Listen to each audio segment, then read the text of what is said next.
আসসালামু আলাইকুম। আজকে বানাবো বছর জুড়ে খাওয়া যাবে বাড়ির বানানো টমেটো সস।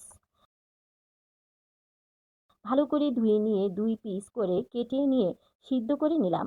সিদ্ধ করে নিয়ে টমেটোগুলো ঠান্ডা হয়ে গেলে একটা ব্লেন্ডারে ব্লেন্ড করে নিয়ে একটা ছাঁকনি দিয়ে ছেঁকে নিব। তারপর একটা কড়াইতে টমেটো সসগুলো দিয়ে দেব। সাথে দেব পরিমাণ মতো লবণ। দিয়ে দেব শুকনো মরিচের গুঁড়া। মরিচের গুঁড়া দিলে খেতে হবে টক ঝাল মিষ্টি। স্বাদ মতো দিব চিনি। টমেটোর সসটা ভালো রাখার জন্য দিয়ে দেব ভিনেগার। এখানে আছে 2 কেজি টমেটো।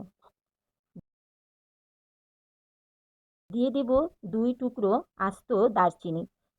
ভালো করে তেঁতুলটা ছেঁকে নিয়ে দিয়ে দিলাম।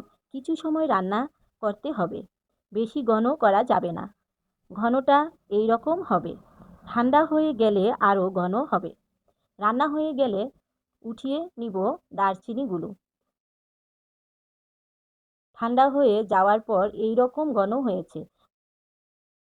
কালারটা অনেক সুন্দর হয়েছে। খেতেও দোকানের মতো হয়।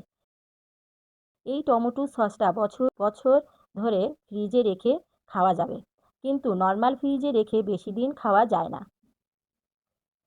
এই টমেটো সসটা ডিপ ফ্রিজে রেখে খেতে হবে। ডিপ ফ্রিজে রেখে খেলে টেস্ট নষ্ট হয় না। এমন একটা পাত্রে রাখতে হবে যা 2 সপ্তাহ ধরে নর্মাল ফ্রিজে রেখে খাওয়া যাবে। বাকিটা সস ডিপ ফ্রিজে রেখে দিবেন। আবার এইভাবেও রেখে খেতে পারেন। টমেটো সসটা খাওয়ার কিছু সময় আগে ফ্রিজে রেখে ফ্রিজ থেকে বের করে রাখলে হয়ে যাবে। খাওয়ার পর আবার ডিপে রেখে দিবেন। বছর জুড়ে বাড়ির বানানো টমেটো সস খাওয়া যাবে।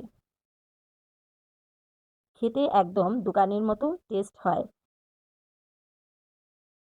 ভিডিওটা ভালো লাগলে লাইক, কমেন্ট, ফলো, সাবস্ক্রাইব করবেন। আল্লাহ হাফেজ।